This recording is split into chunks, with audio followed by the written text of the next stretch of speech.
Alors Loop.me, c'est une marque de ceinture en silicone effet velours, dans une matière très innovante, à la sensorialité exceptionnelle, avec un très grand niveau de service pour le consommateur, puisque ces ceintures, le consommateur les composera lui-même. C'est l'histoire de, vous savez, on fait tous nos valises pour partir en vacances. Alors on pose ses vêtements en général sur le lit, puis après on essaie de les faire rentrer dans la valise. Mais je pense que tout le monde, d'une manière un peu générale, est d'accord qu'on met sur le lit beaucoup trop de vêtements et que ça rentre jamais dans la valise. Donc moi en fait je suis venue voir RCP parce que j'avais besoin en fait de faire ce travail de tri. Donc il fallait qu'on choisisse les valeurs clés qui résumaient la marque, ensuite les attributs clés de la marque, c'est-à-dire cette marque on va la construire sur quel pilier, et ensuite qu'on résume sa personnalité en quelques traits. Et ces mots-clés, en fait, ça paraît tout simple, mais c'est les mots qu'on va ensuite diffuser dans la pub, qu'on va diffuser sur les réseaux sociaux, qu'on va diffuser dans les séances de pitch à la télé d'1 minute. Et donc, il fallait que ces mots, ils soient vraiment les bons.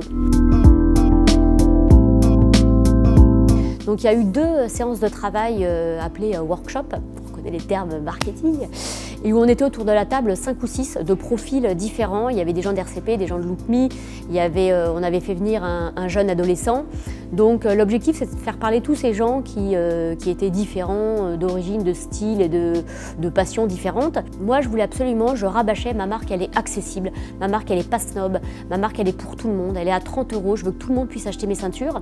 Et en fin de compte, en me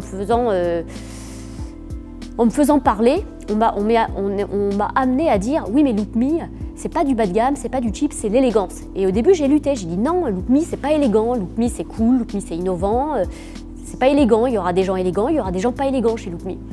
Mais en fait, derrière l'élégance, je m'imaginais un homme en costume, une femme en robe en lamé Chanel, alors qu'en fait, l'élégance, c'est pas ça. L'élégance, c'est l'élégance de la personne, de la personnalité. Et donc, Loop.me, oui, Loop.me est élégant parce que Loop.me, bien que ce soit accessible, ça promet de la qualité. Loop.me, bien que ça propose toutes les couleurs, ça propose la couleur qui convient à chacun et donc la couleur élégante pour chacun parce que l'élégance, pour certains, c'est du noir, mais pour d'autres, c'est de la couleur. Et voilà, l'élégance, elle est différente pour tout le monde et c'est exactement ce que promet Loop.me. J'avoue, au début, quand on a eu le devis d'RCP, au début, je me suis dit, est-ce que c'est pas fou d'engager autant d'argent sur... l'espace de 1/4 de seconde, j'ai envisagé de me dire non, on va pas faire cette prestation. Et franchement, aujourd'hui, je vois pas comment on aurait pu ne pas la faire. Parce que, en fait, tout ça, c'est lié, on se rend compte quand on travaille avec les différents fournisseurs. Et en fait, si on fait des petits bouts et qu'à un moment, on ne fait pas ce travail de brand d'essence, de se dire le discours commun qui doit être tenu à tous ces gens et que nous, on doit se forcer de tenir à chaque manifestation, à chaque rendez-vous, à chaque représentation publique, je pense que la mayonnaise, elle se délite complètement. Donc RCP, ça a été que du plaisir, d'abord parce que j'ai trouvé qu'il y avait une très grande capacité d'analyse de la marque, du marketing de la marque. Moi, je venais de chez L'Oréal, j'étais habituée à des grandes séances de travail très pointues, etc. Et j'ai retrouvé cette ambiance l'oréalienne, cette manière de décortiquer les choses, d'aller au fond des choses, de raisonner par analogie, par comparaison. Et ça m'a fait du bien, je me suis retrouvée dans mon élément, ça m'a rassurée aussi sur la suite du projet. Et pour le start-upper, c'est hyper difficile de se dire, bah voilà, j'aurais voulu faire la Tour Eiffel en un jour, mais je vais devoir commencer par un petit plot, une petite colonne de Buren de 20 cm. Et il faut que les partenaires en face soient capables humainement d'accompagner ça et d'accompagner cette prise de décision et faire le choix. Et je l'ai vraiment trouvé ça avec RCP.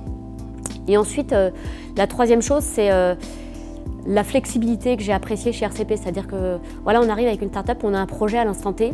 Ce projet, il va rencontrer 1 milliard d'embûches, qui fait que le projet, il va évoluer 1 milliard de fois. Et c'est pas par manque de professionnalisme du start-upper, c'est juste la vie de la création d'entreprise qui exige ça. Et il faut que le partenaire en face, il ait ce jeu de jambes et qu'il sache au fur et à mesure des embûches, s'adapter, accompagner le changement, etc. Et c'est quelque chose que j'ai retrouvé chez RCP, qu'RCP m'a apporté au quotidien et continue encore de m'apporter maintenant.